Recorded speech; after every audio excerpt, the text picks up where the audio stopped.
Hello and welcome to the This Is My Ride Bike Stories podcast by Argon 18. My name's Ed Beechner Collins, and I'm the athlete and sponsorship manager at Argon 18, and I'll be your host today.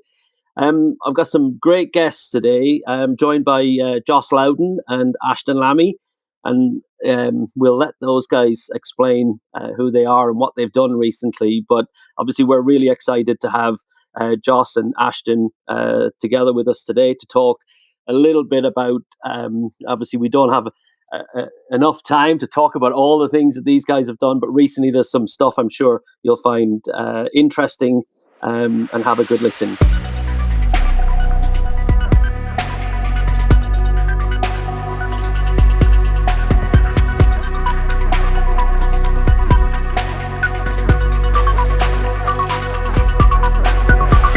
So over to you, Ashton and Joss, if you could give us a brief introduction of who you are and what you guys have been up to.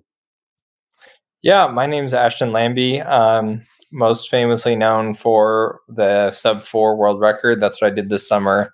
And then just got back from Roubaix, France last week, where I won my first world championship in the pursuit. So, I mean, it's been a big year for me, but I got started with Argon in probably 2018, 2019, when I raced with Who Bought Bike for 2 World Cup seasons. And that's kind of how I got started and joined all this. I also race gravel and live in an RV with my partner, Christina, in Montana.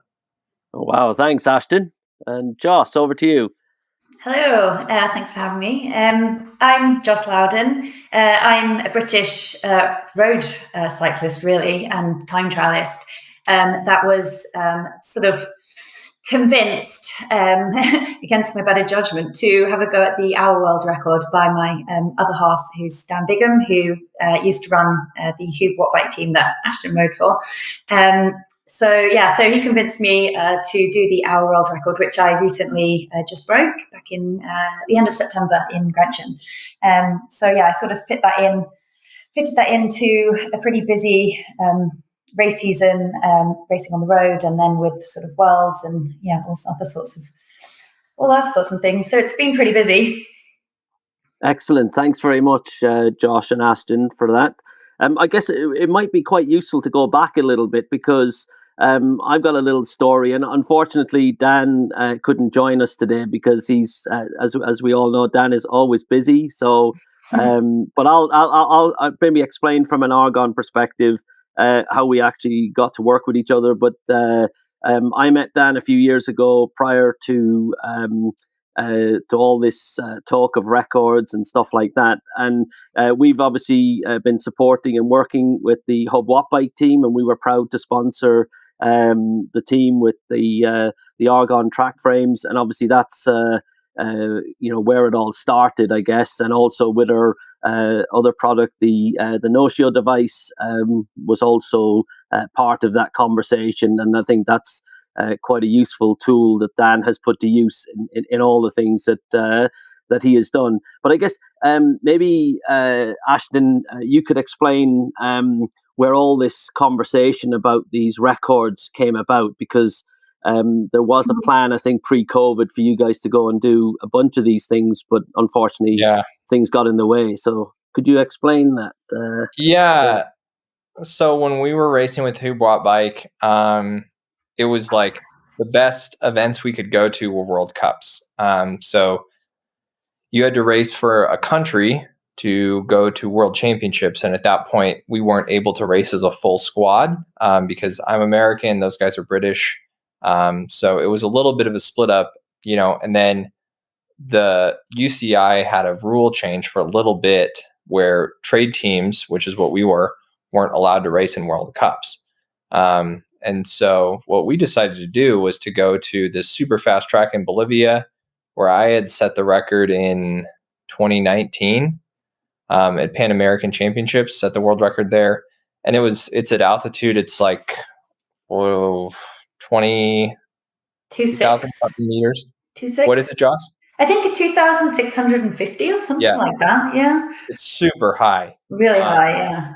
Yeah, and that's a track that's actually designed to go really fast. And so we had this big plan. We called it the World Record Orgy, and we were going to go there in like, the fall of 2020 when it was summer there because it's in South America. And we were going to go for the IP, the TP, the hour, the kilo. I think that's it. Like basically every timed event we could do. But then, COVID happened. So, I mean, at some point, I remember hearing that they were using the track, like the velodrome, for a hospital or like vaccination sites. And then we were messaging the guy that we know, that like the track director, Ramiro, down there. And he was like, oh, well, we've had a little bit of a government change. And I was like, in my head, I'm thinking like, oh, they got a new director of cycling. And then I saw a Wall Street Journal article that was like, oh, the president was like escorted to the border by the military. And I was like, oh, you mean that kind of government change? Like this might not happen for a little bit. And so, yeah, I mean, unfortunately, the plan just kind of, through stuff we couldn't really control, like it didn't really end up happening, which was a bummer. Yeah, it was such a shame. It was like, this really cool plan, because I can remember I got involved and jumped on the back of the Who Bought Bike Boys plan to go to Cochabamba, and I think you planned it for the fall, hadn't you? And then it got postponed to the April 2020. Yeah, and I was out on a training camp with them in Tenerife, up at the top of Mount Teide in the March when the lockdown came in. And when we kind of didn't really believe in it at that point, and we were like, "What? No, they can't make us all lock down. Like, it must blow over in a few weeks." And then while we were up there, we saw the news come in that Cochabamba and the velodrome was being turned into like a hospital, and we were like, "Oh, okay, no, this actually is real." And it was like this. It was like quite heartbreaking in a way, wasn't it? Like I know that kind of coping with this disappointment that we weren't going to go up there and to do these records. And I mean, obviously, while Cochabamba didn't happen, the idea was never put off, and managed to put it together in some ways, haven't we? And Joss, were you guys there specifically at altitude in preparation for that? Was that the purpose of that visit to Tenerife? Yeah, so the Hoob guys had gone out there in January as well. I'd been on, I don't know, just a training camp, I think, in Spain, and was training with my team because I had a full race calendar as well that I was, going to be doing. So I was kind of just slotting this in. And at this point, the record that I was going to go for was just going to be a British record. It wasn't going to be an official world record because I wasn't on the human biological passport, i.e. the testing pool, which is what you need to be official. So I was kind of pretty low key, I'm just going to rock up and ride an hour. I'd actually only ridden on the track at this point, maybe a handful of times. So I'd done a little bit of sort of preparation, a bit of riding on the track. I'd done one IP at the British National Champs in the January, but I was, in all sense and purposes, genuinely clueless. So they'd done an altitude camp in the January, and then in this March was this last altitude camp to just get ready. We were kind of coming home, and then pretty much straight away heading out to Bolivia was the plan. And in that preparation, I guess it might be quite a useful thing to explain to listeners about the reasons why obviously the attempt, yes, was at altitude, but obviously, going there is quite a big thing, right? So most mere mortals out there cycling, riding around on a Sunday, but obviously altitude plays a big part in preparation for, obviously, not just for record attempts, but also in general in cycling. It's quite a big thing, right? Yeah, hugely. I think, Ashton's obviously competed up in that sort of altitude before, and I haven't, but so you can sort of talk some more. But basically, you've got 2,600 meters is really, really high, and there's a big difference in how you perform, obviously, at that altitude. So there's sort of two reasons why you would do a camp in preparation for it. It would be, partly because you get a lot of benefits from training at altitude, but also acclimatization to actually be able to cope with it, cope with the demands. But the sort of the benefit of being at altitude in terms of how fast you go, because of how low the air density is, I suppose it's significant enough to outweigh the drop off that you get physiologically from being at that altitude. So, but you obviously just can't rock up and kind of just hope for the best. But I don't know. I've never actually been up. I've never competed. I've skied at that sort of height, but I've never tried to ride. I've certainly never done an IP. Yeah, I mean, it really, like, the specific prep is huge. And I would say, like, the overall energy demands, at least from my experience for an IP, are very, very different. Like, the doing an IP at that altitude, even in Aguas Calientes where I did it, which I think is like 2,200 meters, 24 maybe. But like, it's so much more of an anaerobic effort. And so I think you have to train like this incredible anaerobic capacity. And you have to do that at altitude. To get the benefit. Like, yeah. I mean, like, there was just so much lactate when I got finished it with the IP in Mexico versus like when I did it in Roubaix a couple of weeks ago. Like, I was able to walk off my bike, like, you know. So I mean, yeah, the specific training demands are huge, and I think specific training demands of the altitude and also of the event. Like, you do have to dedicate some serious time to be able to make that happen. It's definitely tricky. Like, it is faster if you do the training. But I think if you just rocked up there and you were there for, 3 or 4 days and you just tried to go and do an hour, like, it'd be rough. It'd be real. I would not want to do that. That'd be terrible. Yeah. I'm really pleased that you said that about how your legs felt and the difference between being in Aguas Calientes and being in Roubaix, because I look at how you looked after your IP world record, and then look at how I looked after my hour, and I literally looked like I'd been out for a Sunday stroll. And you're like, can't stand up in pain. And I'm like, I'm going to blame that on the fact that mine was at sea level, right? It's different. Yeah, it's definitely a little. Yeah. So with that in mind, and obviously you'd done some preparation, Joss, at Mount Tady, and obviously the Bolivia trip was obviously cancelled because of COVID. How did you guys cope with that? Because that's a big, for anybody to have normally the closest for an athlete that gets to what we've had happen with COVID is somebody getting an injury, and it's like, what do I do? What do I do? So how did you guys cope with that and carry that dream over to what you've done recently? Yeah, I mean... Yeah. Josh, you can go first. I think because the hour dream in Cochabamba for me was actually such a short-lived idea. So I think that I didn't have the same sort of levels of disappointment I imagine that probably the boys did with it. Yeah. I was definitely disappointed, but I was also dealing with the fact that our entire road season was, particularly in question and everything that we'd trained for. But I don't know. I think I was quite matter of fact about it. I kind of always just was like, well, okay, you're going to lose, the world's having this crisis. We're losing a bit of bike racing. It's not the end of the world. Relatively, it's nothing in comparison. But that's obviously at the beginning, and then it kind of went on and on. And I guess I just always felt like it will happen. Like, time will recover, and we'll do it another time.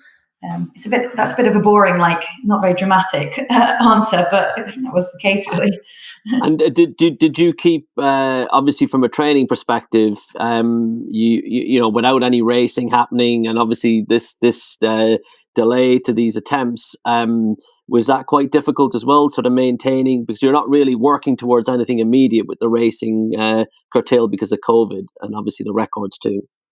Yeah, I mean, to be honest, I really like riding my bike. I like doing training and like riding. And for the most part of that initial 2020 lockdown, it was, okay, just keep riding, just keep training and stuff. But the challenge actually came when things did start to open up and the World Tour races were being put on. So the autumn was really busy in the women's calendar, but I didn't race once because we weren't allowed out of the UK. So the British teams weren't able to go because of insurance reasons, basically. And that's when it was really hard, because it was like, okay, well, everyone else is racing now. And now I've kept fit and kept training throughout this entire sort of 6-7 month period. And I've still got no racing. And it wasn't until the following spring that raced again. So yeah, that was then pretty hard. And for you, Ashton, did you you obviously had a slightly different pathway to what you've done recently? So Yeah, well, I don't have a full road calendar, which is totally different. But I think that I share the same sentiment as Joss. Like, I really like training. So, I mean, I guess when COVID started, it was right after Track World Champs 2020 in Berlin. And I was working with a strength coach at the time, Chris Del Sega at Athletic Strength Institute. And I was like, man, like, I had a decent home gym, and I was like, oh, I really want to, like, let's just do a big gym block. And so I just did gym for like 2 months. And I was like, well, I'm never going to really have another time to be able to do this, because I know for sure, like, I don't know when the next race is going to be, but I know it's not going to be in 2 months. And, it was like, I took 2 months and I added 40 pounds to my squat, and that was like, I found that to be pretty fulfilling, and I think that paid off. And then, I mean, I'm good at like coming up with, even if it's not a race on the calendar that's really far out, coming up with just like weird ideas, like, I was living in Nebraska at the time, and there were a ton of gravel roads. And so I was like, oh, I want to ride every gravel road in the county. And there's like almost 1,500 miles of gravel roads in the county. And it was, it took me several months, but like, it was a fun project to do. It wasn't like a specific race, but it was kind of a goal, like a bigger goal to train for that I had control over. And I agree also, like, getting back into racing was tough. Like, I think the first track race we had back was the Hong Kong Nations Cup, which would have been May of this year. And it was just like the absolute strictest COVID protocols you could imagine anywhere. And like, makes sense because they have super low case count. But I mean, it was a Nations Cup, and it was like, we couldn't leave our rooms except to go to the track. And so you're basically just like in your solo room with someone delivering food to a saran wrap chair outside of your room 3 times a day. And you're outside of your room like 3 hours a day just to go to the track. And then you come back. They're like, we're walking through the lobby, and they're like scrubbing it down with bleach behind us. Like, it was nuts, man. And so I was just, in my mind, I was like, oh my God, this is going to be like racing for the rest of the year, like the rest of forever. So that was a bit of a jarring reentry, but I think like now we've sort of reached a point where, like with testing and with better vaccination rates, like, it is nice to be back into the swing of things and having like a normal Nations Cup and a normal World Championship. I mean, relatively normal, but yeah, it was pretty fun.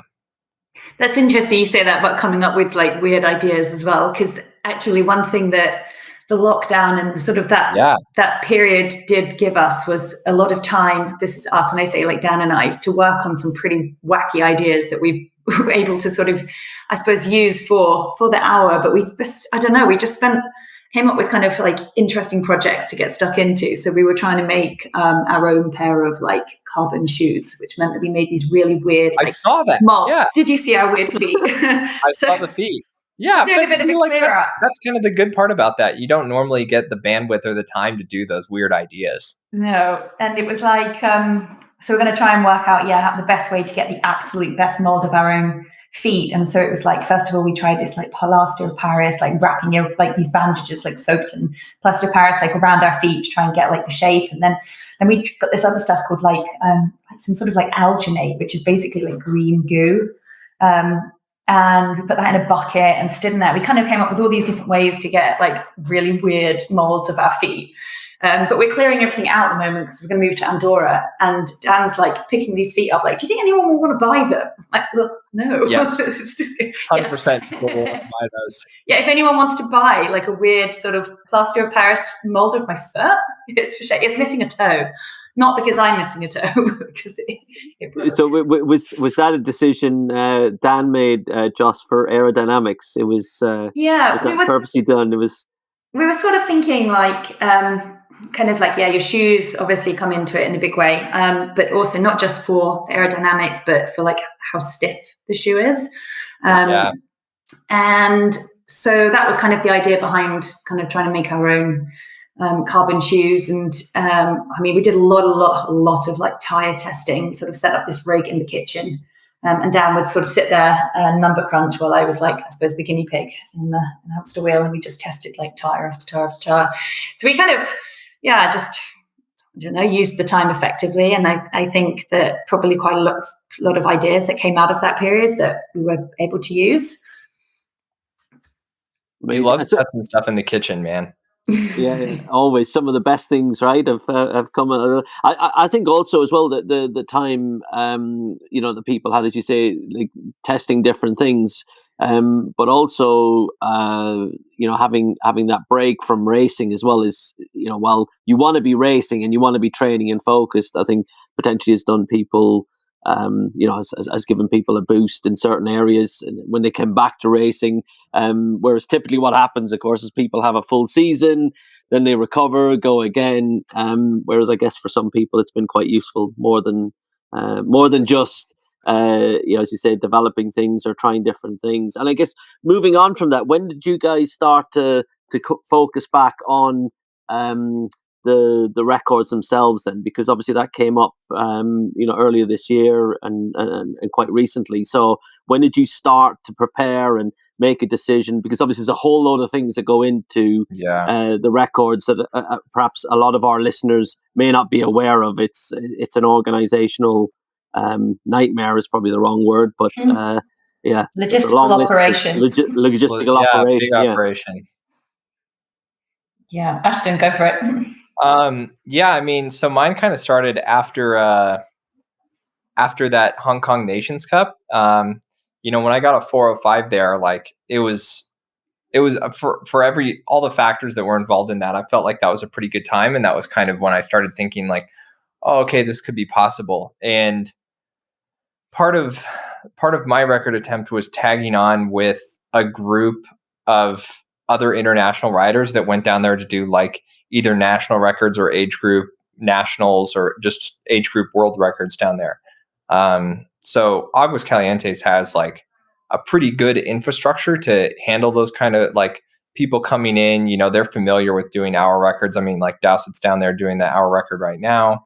And so logistically, honestly, it wasn't super hard. Like I got in contact with Lemus Enrique, who's a former Olympic road rider that was down there, and then like the track director Juan Esparza, and they just kind of like organized the officials.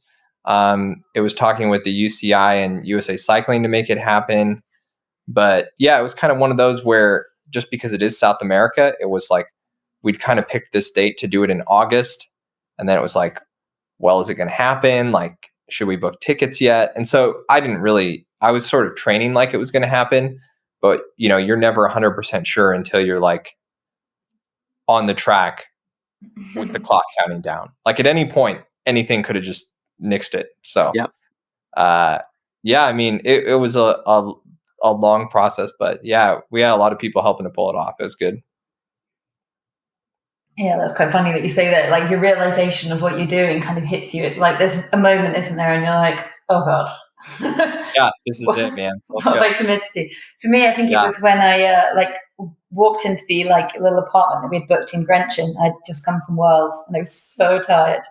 And I was like, what have I done? Why am I doing this? What was I thinking? Who does this? Who puts a world record like 4 days after like a big racing block at World Champs? All sorts of good form. But I think, so for me, I kind of thought I was going to do this British attempt in the winter then of 2021. And we thought we were going to go and do it in Odense in Denmark. But again, we couldn't travel. So that was kind of pulled out again. And it was just like, oh, this is so annoying. So we decided to just do like a practice attempt. I could book some time at Velodrome in the UK. Was like, let's just go and do a practice hour and do a bit of like data collection. So we went with like a whole load of like muscle EMG sensors, like sort of on quads, on glutes, and then sort of motion sensors called Leomo, which measures like your sort of pedal stroke and hip rotation, and then obviously the no-show and lots of, the aero data, and then blood lactate levels and sodium losses, all sorts of things, and just did this practice hour with complete like race conditions, but obviously not an official thing. And in a pretty naff conditions, I went further than the world record. So then after that, my team then was Drops Lacole, and Lacole, they were like, oh, if you can break the world record, then we need to make this official world record. So we need to properly back this and turn it into something big. So they got fully behind it and put me on they sort of paid for and got the blood passport, put me in the testing pool, and then went about organizing the whole thing. And at that point, I was like, I just want to do it as soon as possible, because I knew that I had a whole race calendar ahead of me, and I didn't really want to. I suppose I just wanted to get the hour done, and then I could get on with the road racing. And I didn't think that I could do them both at the same time. I didn't think that I could do it. Like mentally, I thought, you run the risk of injuries when you race on the road, and I certainly have had a fair few. So I didn't think that I was going to be able to do that. But because the lead time for an official world record is quite long, like 4 or 5 months, and then with the blood passport as well, like it wasn't possible to just do it like next week. So we sort of then started to look at where in the year could I do it? And I was like, well, let's put it when I'm going to be fit, which is going to be around the world champs, around like the women's tour, around nationals, all of which was going to fall September or October time. So I was like, let's just stick it like round bam in the middle of that.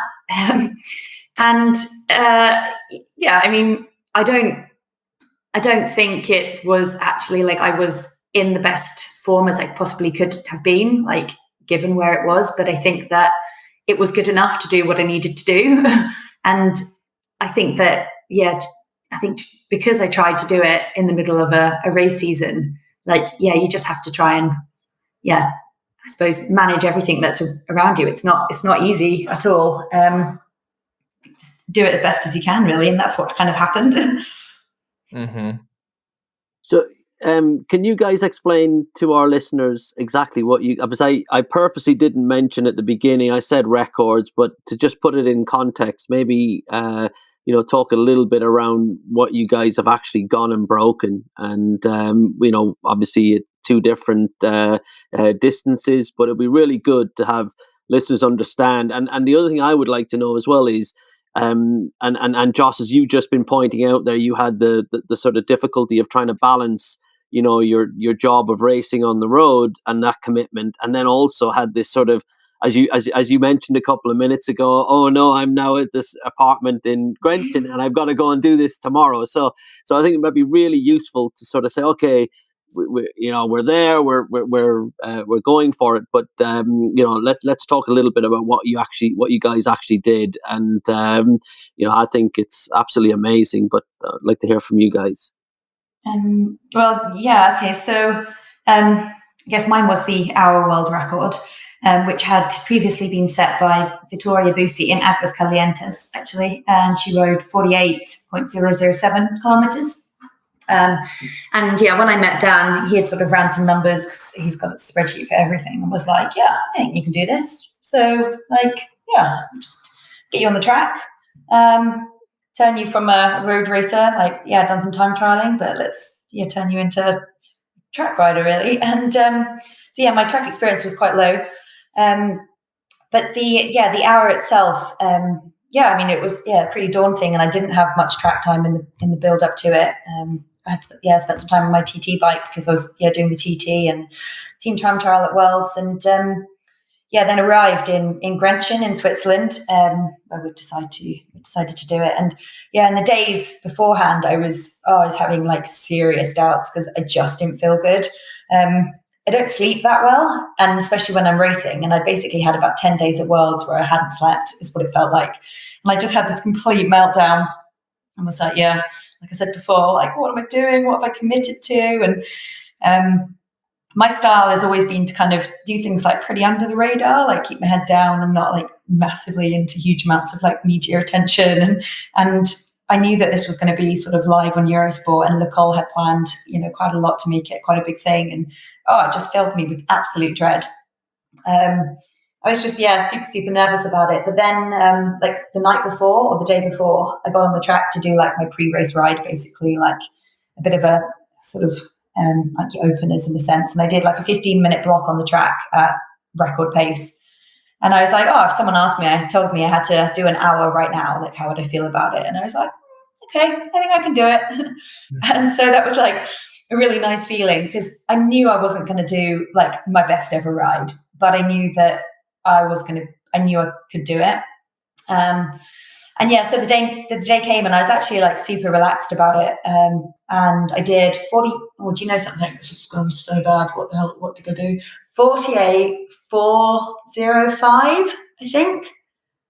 So I think it broke it by just a smidge under 400 meters, which doesn't sound like much, but I suppose it's a lot. It's equivalent. That's a lot. That's like 2 laps. Yeah, it's like 20 something seconds. But I think if I'd really like targeted it and we've said gone to Aguas Calientes or gone to Cochabamba, then I probably would have aimed to do like, I don't know, 49 or dare I say even 50 if I'd been really on form and everything. But I think given where I was and what I could do on that day, I was pretty happy with it, and just I think that it was a good event. And I know that because Dan did so much work for it. You know, he's the aerodynamicist. I just pushed the pedals. And he was over the moon, and that was kind of really fun to see. And in the run up to that, while you were racing on the road, and obviously with this in mind, did your training change slightly to accommodate this, or how did you blend those two things together in the run up to the hour record attempt? So I think this was almost like a little bit of, this was the problem, was that like I generally go quite well off volume, like sort of a decent volume block. I tend to be at my best afterwards. And I'd been in the Sierra Nevada at the back end of August and I'd done a good block then, come back. But then I'd, in a sense, tapered, and probably tapered too much to go into Worlds. So then had the 3 events at Worlds, so the TT, the TTT, and the road race. And then, I got there for the hour, and it kind of meant that by the time that I actually did my hour, I'd pretty much not really ridden my bike other than a few race days for like a month, is what it felt like. And I had that kind of like slightly like blocked feeling, like heavy legs. So I think that, I don't think my preparation for it was as good as it could have been. Like I was cardiovascularly fit, and my time on my TT bike was the sort of the bit of technique work I'd done, but I certainly hadn't done, huge blocks of riding around the track in the run up to it. So I don't think you could really look at my preparation and say, that's why she did well. Well, but of course you had other things to concentrate on, right? The World Championships and all that kind of stuff. And just to give viewers an idea, you say, I just popped to Sierra Nevada, did a couple of training blocks. What does that sort of typical week in terms of hours on the bike, what does that come out at? We're talking Sierra Nevada down in Spain. So that's up at about 2,500 meters, goes up to about 3.5. So I was there just doing pretty low intensity. So definitely the first week or so is like just kind of long hours, to acclimatize, like real steady stuff.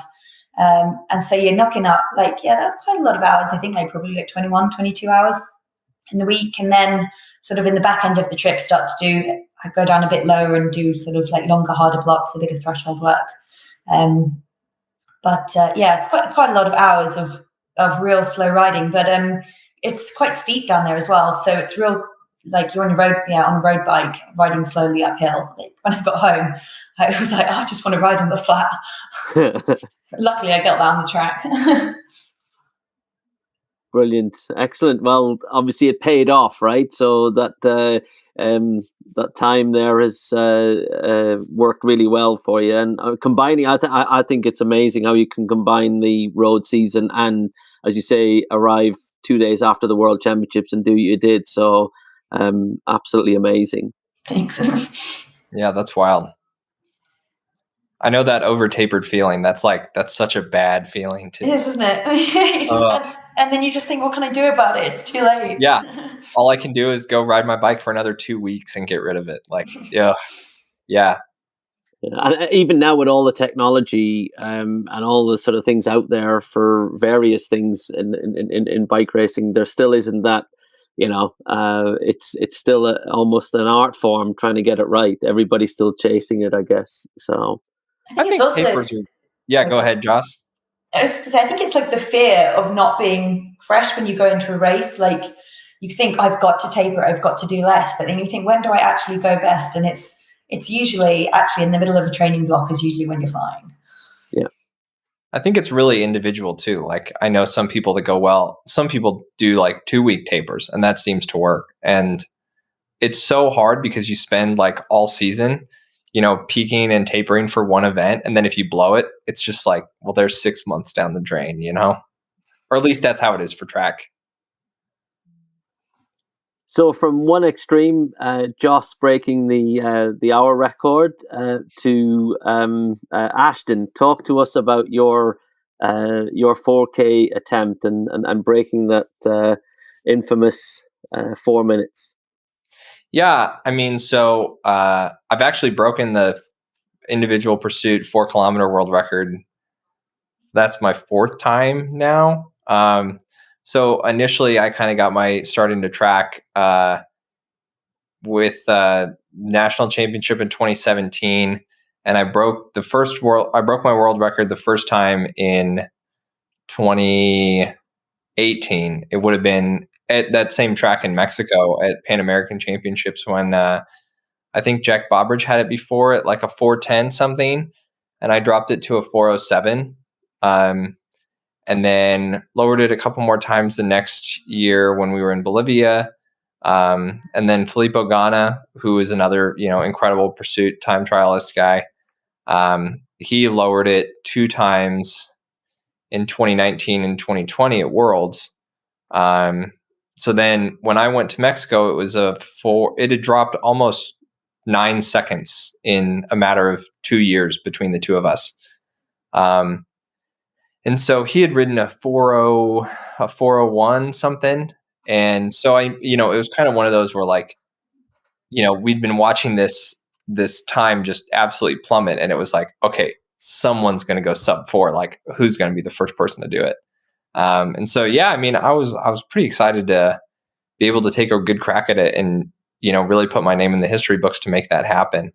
And yeah, I mean, to go back to Mexico was really special. That was the same track where I did it the first time, and it, a little bit like kind of came full circle. And yeah, it was, an incredible experience to be able to get to do that, and then to be able to back it up with a world championship. Like I was over the moon about that. Yeah, congratulations, and thanks. Yeah, so that was some rivalry, I think, between you and Filippo, and yeah. It's funny because people describe it as a rivalry, and like I really like the dude. Like every time we've hung out, like we don't like hang out and go get beers or something, but like, I'll chat with him on Insta, or like if we're on a podium, like we're usually just chatting it up. He came over, him and Claudio Imhoff actually hung out in the pits probably for like, I don't know, 20 minutes after the podium presentation, like just talking about the track and racing. And it was awesome. It was super fun. Like I have just incredible respect for that guy. I think it's funny because I view him, and even you, Joss, like I view you guys as like real bike racers, because you guys do like, you do road seasons and like road world championships. And I'm just this like really good at one niche within the niche, like I don't think it's a rivalry. I think Filippo just kind of looks and he's like, man, what a weird little dude. And like, I think it will definitely be mutual respect. Yeah, I think so too. I hope it is. I really like him. He's a nice guy. So just to put it in context for our listeners, Ashton. So 4 kilometers, you're going from a standing start, and what was the what's the average speed that you have to maintain to break 4 minutes? Just to put it in context. 60 k's an hour. 60 k's an hour. There you go. Dead on. Yeah. So yeah, I mean, you have to get up to speed as quickly as possible, and then I sort of think about it like you're chipping time off of that first K. So like if I do my first kilometer in say 106, I have 3 kilometers left to get that 6 seconds back. So I basically have to do 3 consecutive 58-second kilos. Oh yeah, because I have a long time to work to like negate my opening lap. Totally. Yeah, but it's pretty significant. And like it if you and it's a tricky balance, because like you don't want to start too slow. Like obviously if you want to go fast, you have to start fast. But you also don't want to fade out too hard on the end. Whereas I think with the hour record, you have a lot more flexibility. Oh, you've got to like ease in, like really slow. Like it's almost difficult to go as slow as you need to go, because of course you've got to get out of the start gate. And I think because I'm not a natural track cyclist, I ride with pretty big gear. I think it's like, what is it, 64-15 or something? We were in the same gear. Yeah. Yeah.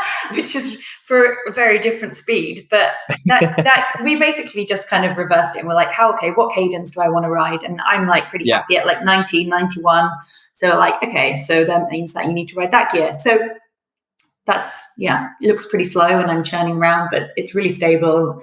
It's really comfy. But getting out the gate on a gear like that without putting down loads of power is like, well, I mean, it's really hard. You have to literally just so hard roll out.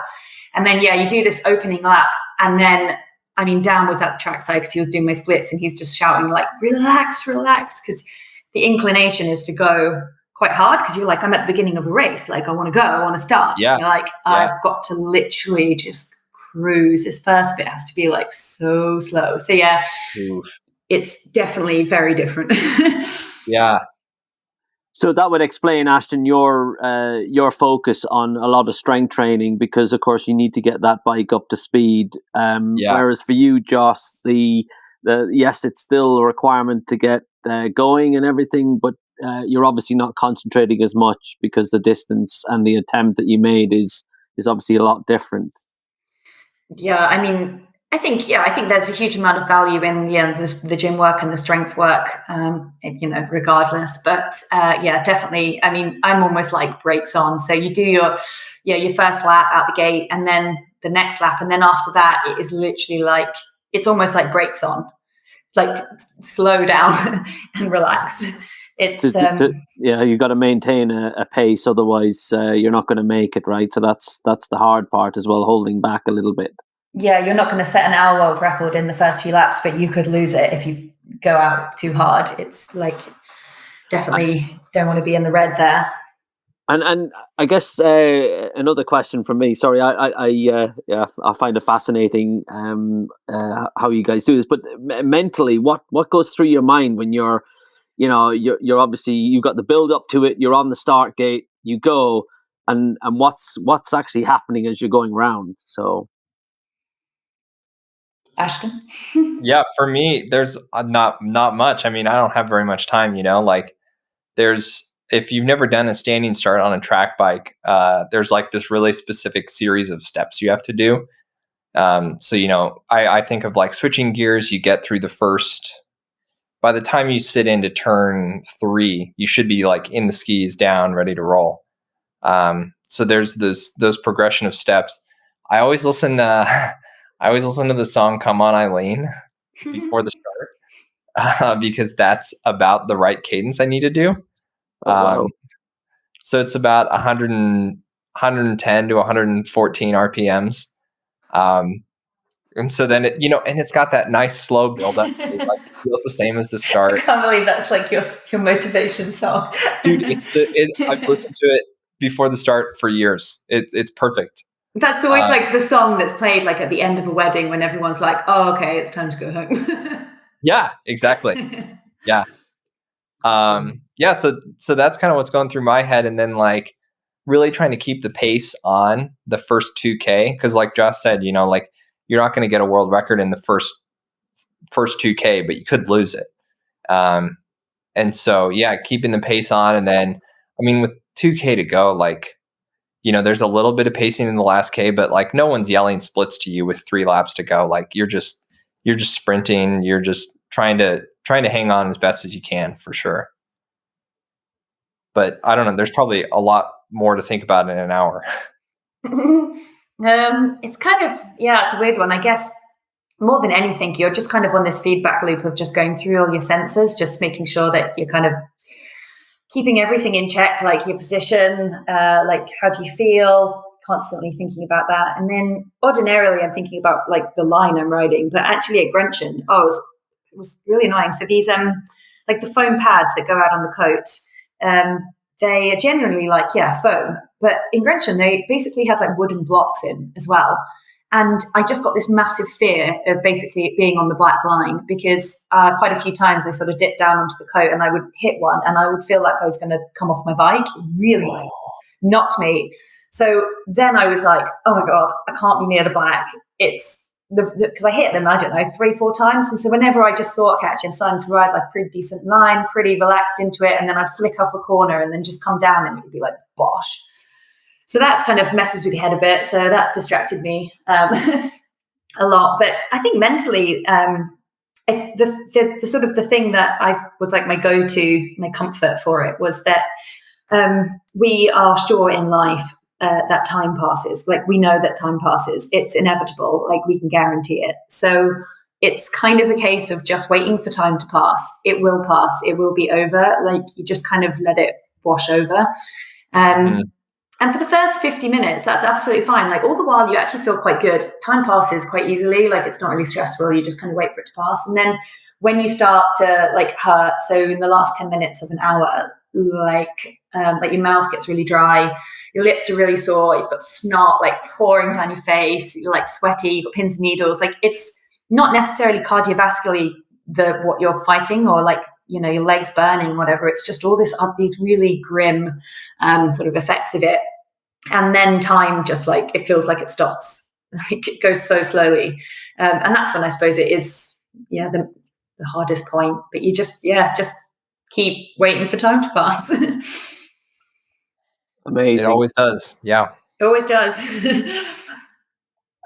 Obviously, needless to say, you had some of the best equipment to do it on. But obviously, we're not gonna get into a whole lot of technical discussion on that now, because we've obviously been talking for quite some time. But I thought maybe to finish off is, you know, what advice and again for our listeners, we've got a wide range of people out there who listen. But I guess, you know, maybe talk a little bit about what you guys, you know, you've gone through a sort of a progression through the sport, and from two different angles, I guess. But what general sort of training and sort of guide, typical training session ideas would you guys give to our listeners? Obviously, not to go and do maybe in the future, but not for them to go and do our records, of course. But just general advice would be quite useful, I think. I feel like the biggest one I always tell people is just like consistency. You're going to get more from training 4 to 6 days a week if you even just go ride for like 30 minutes or an hour than if you do like 1 3-hour ride every Saturday and then nothing else all week. Like it doesn't, it can be as hard as you want, as easy as you want. But just trying to do a little bit of physical activity more days than not, like that, the consistency is such a huge thing. Yeah. Yeah, I think that's a really good one. And then I think work out what you enjoy doing and basically build around that. There's not a lot of point forcing yourself to do a whole load of sort of training or styles of, intervals, whatever, of the things that you really hate doing. Like, yes, we should train the things that we're not as strong at, but do it in a way that you enjoy it. I think that's probably quite important. Work out what you like doing and then do it. Yeah, if you're not enjoying the process, you're not gonna stick with it. And finally, what's next on the horizon for you both? Obviously, off season, now I guess. But what does the future hold? Off season. Although I had my first sort of spin back today, and it felt like I think it's been a couple of weeks, but it felt like I hadn't ridden my bike for about a year. I was like Bambi. It felt like first. But then I'm moving teams to Uno X, which is going to be the first year for the the women's team for Uno X, should be World Tour, which is going to be pretty cool.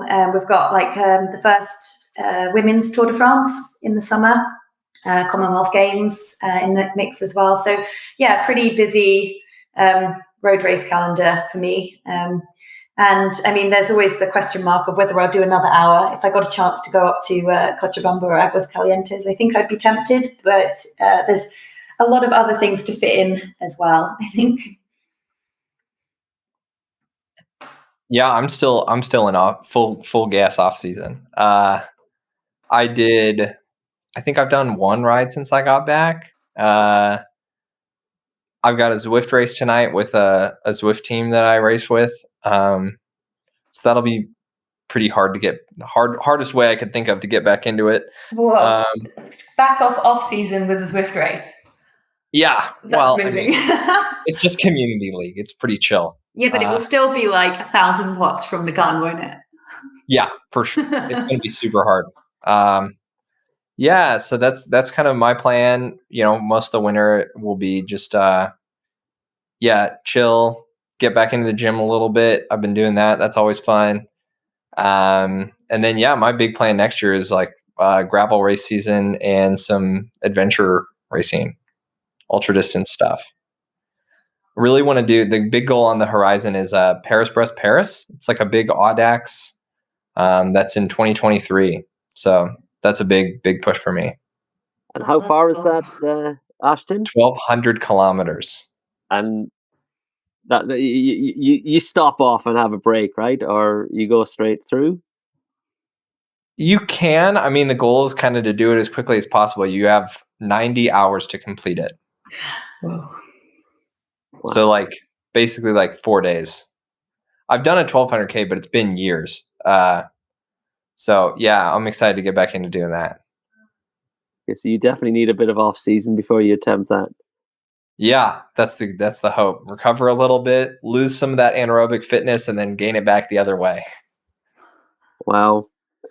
Well, may I take this opportunity on behalf of Argon 18 to thank you both. Joss, congratulations again on your hour record. Ashton, congratulations on sub 4 hour. And I'd just like to say thank you for taking the time out to speak with us and share some great stuff. And thank you to everybody for listening to this podcast. I hope you enjoyed it as much as I did, and learning and hearing from Josh and Ashton. And if you like this episode, you can follow this on our social networks. Thank you very much.